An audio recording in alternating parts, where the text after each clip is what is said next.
Hi Copic in the Craft Room fans, it's Michelle Houghton once again. I have stamped up a new stamp from Rubbernecker Stamps, and I've used an ink pad called Ink on 3.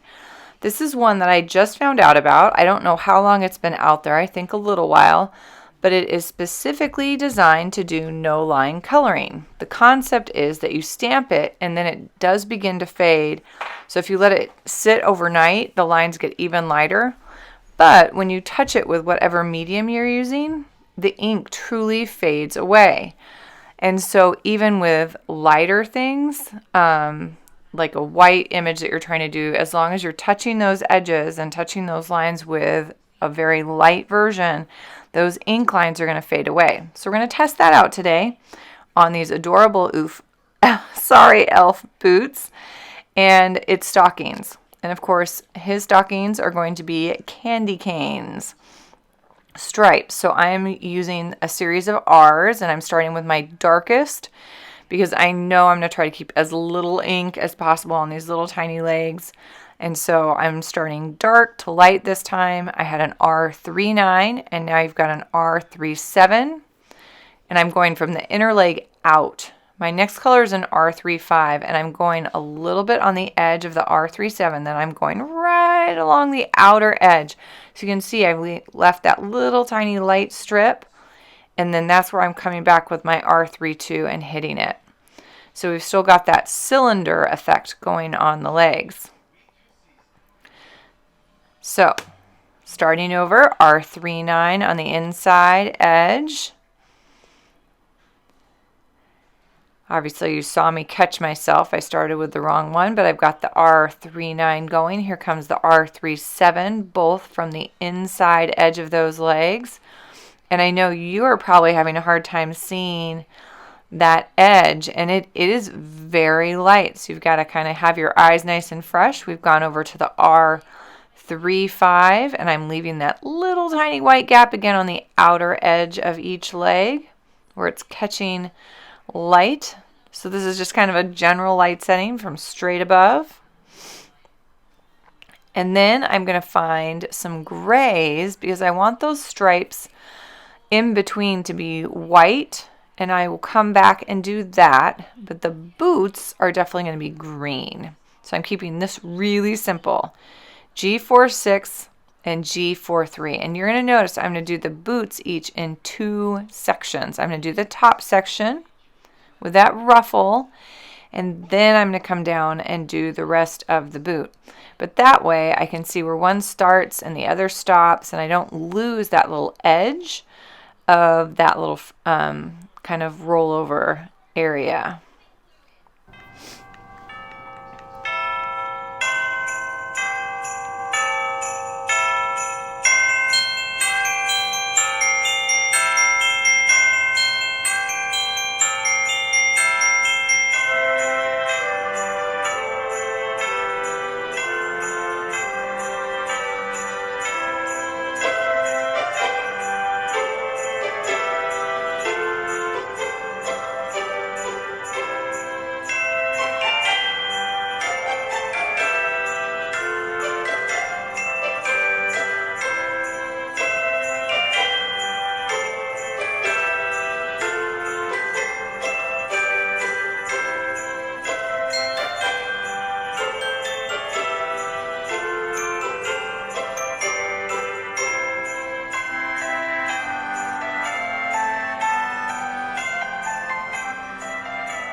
So you may have noticed as I was doing my lighter color, I did come in and hit a small area that I was trying to avoid, and you may not have seen it, but it's a jingle bell. So I've used a little colorless blender just to push on that.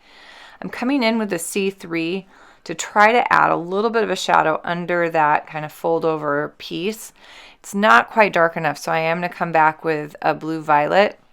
So I've got a BV23, and I'm coming up underneath for like a cast shadow underneath, and I'm going to play around with that a little bit here and under the bell and under that fold over. G28 on the bell and a Y28 and a Y00 on the bell. Then smoothing out that boot one more time.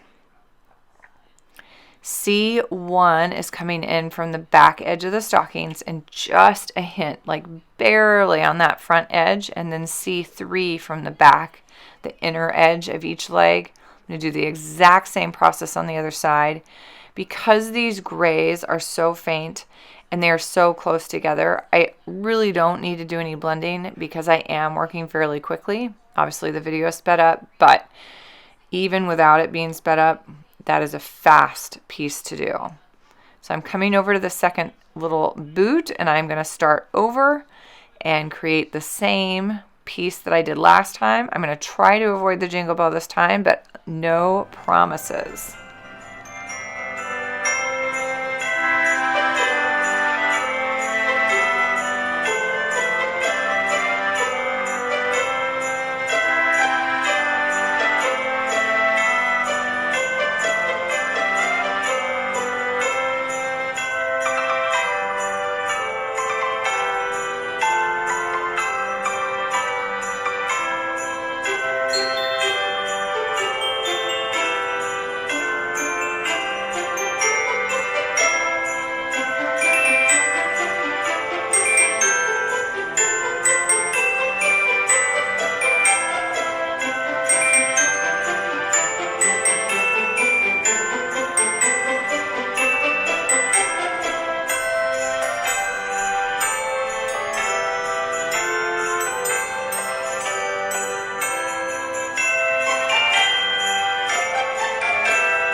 And yeah, you think I would have missed that bell since I knew it was there this time and was watching for it, but I did not. I still hit it a little bit with my lighter color.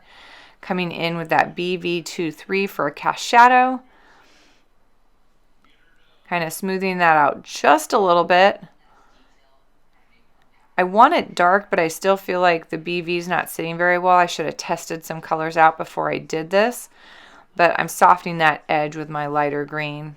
Y28 and Y00 on that jingle bell.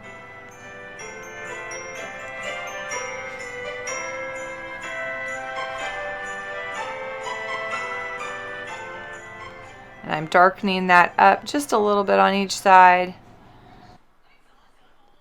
And then I decide, I really still wasn't feeling like it looked like a jingle bell at all. So what I do is I grab a multiliner and I put back in what you would see on a jingle bell, which is that slit and that little hole. And so I grab a multiliner and add that back in. And at this point, I have to figure out what I'm going to do with this. So some options, I think, is if I created kind of my own little skirt or tunic, and I could kind of hang that over the boots.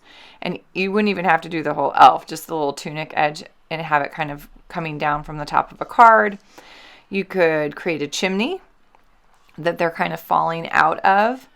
But at some point, I'm going to have to kind of figure out how to put those in. If I had a fun sentiment, you could kind of kick them up from the top and kick them out from the sentiment. But I'll show you here in a second what I figured out. So thank you so much, Rubbernecker, for letting me play around with some of your brand new release stamps. There's lots of them over there. It's a great pile of gnomes and snowmen and lots of sentiments. And my little elf feet are sticking out of a Santa bag.